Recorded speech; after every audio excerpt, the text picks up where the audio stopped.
Okay, now the stuff that nobody wants to talk about, but old Sherm, and even Geno's not going to answer this question great because he's such a great politician in this, but they got to pay you your money. I mean, Daniel Jones just went on the bench getting $40 million, and people was arguing about the 30 million you was getting. You know, now quarterbacks, Dak just got 60. You know, I don't even know why I'm wasting my time asking this question because I There know you what you're go. gonna There say. you, there you go. Hey, Sherman, man, you know how this is. I mean, you got to earn it, man. Like everything I ever got in my life, I earned, and I'm okay with earning whatever whatever God has for me, man. I'm willing to go earn it. And so, how do I feel about myself? Yeah, I feel like I'm up there with the top tier quarterbacks. My numbers speak for me. My film says it too. But the main thing I'm trying to do is win these next 7 games. I could, after that, we'll figure everything else out. Wherever I'll be playing football until I'm 40. So it'll, I'm not retiring after next year. So I'll be playing. I'll keep getting better. And I love Seattle, but we got to win these next 7 games. Well, I'm gonna speak for you. It's Seattle. It pay the man his money, so he can be here for the foreseeable future. He's not getting no high draft pick while he here because he's playing too well. So you might as well appreciate him while he here, pay him his money so he can continue to lead these men. They respect him, they love him. He's doing an amazing job. Pay him his money, and then maybe get him an offensive lineman or two in the draft. But that's a story for a different day. I'm just here, Hey, I gotta servant. get you. You about to be my agent, man. We gotta talk after this, man. We gotta figure that out. I'm happy. I'm happy to be your spokesman, man. I'm happy to be Yes, your sir. spokesman. Yes, sir. Your growth and your ascension. I mean, it's going to be books and dissertations written on development of just quarterbacks and just staying with it. Your resilience, your consistency, persistence, and the ability to almost have like a second career within your career. Can you talk to me just about, because that's been such a big conversation in the NFL this year with all these young guys playing and some of them struggling and guys calling them busts 4 or 5 games into their dang careers. I mean, you are Yeah. somebody who's dealt with it personally and been able to come out and blossom into the Pro Bowl player you are now. Can you talk to that?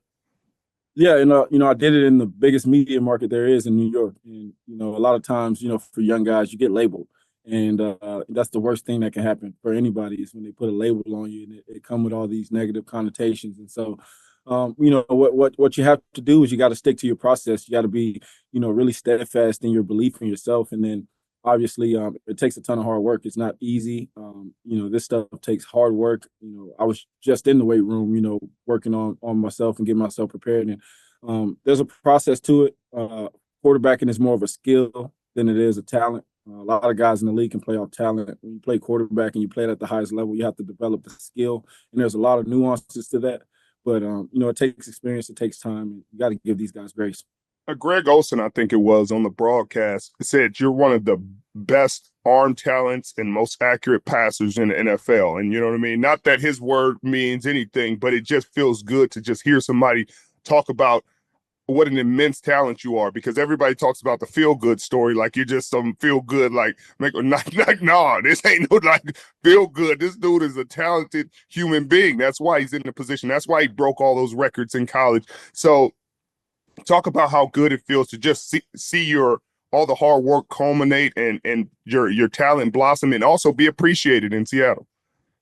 It means the world to me, and that's why I work as hard as I do. Just the organization having faith in me, Coach Carroll, having faith in me, John Snyder having faith in me, when not many people did, and for them to recognize the talent, for them to evaluate me and to see, hey, this guy can do it, and to put that trust in me, and then obviously for all the fans and everybody like yourself to get behind me and just give me that confidence I needed. It makes me feel great. And then Greg's my guy, man. He and I had a hell of a day. He'll tell this story for the rest of his life, but we had a day in practice where we went off, man. I was on a scout team quarterback and he was playing a scout team tight end, and he might have had like 200 yards that day.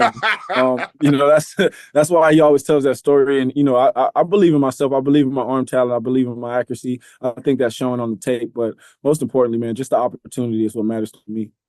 I mean, you could show a highlight reel of some of the posts that you've thrown, and I mean, just dimes, drops in a bucket. I mean, go routes into a new emerging talent. Obviously, everybody knows how talented JSN is and was. You know, that's why they drafted him so high. But he, in the last few weeks, it just seems like you guys' connection has really, really solidified. You know, DK being out probably helped. You know, you had to rely on him a little bit more, but he's been really consistent.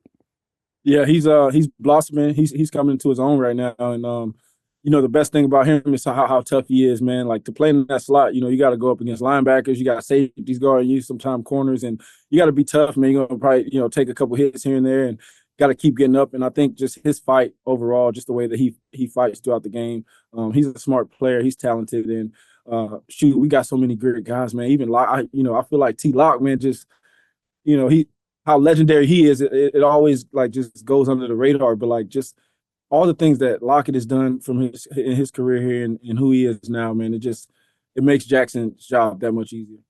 Yeah, I mean, T-Lock is just funny because he talks about being an old man, and I just remember his rookie year when we drafted him and him coming in, and, you know, he had maybe 3 moves, 3 releases to his name, and I used to just be like, hey, we got to work on this. We got to work on this, or you ain't going to be able. And I always told him, I was like, look, dealing with me is going to be a lot harder than everybody else you deal with. I know you're going to be like my little brother. I study every move you make. I watch your film religiously because I got to make sure you never beat me. These other dudes ain't going to be able to do you like this.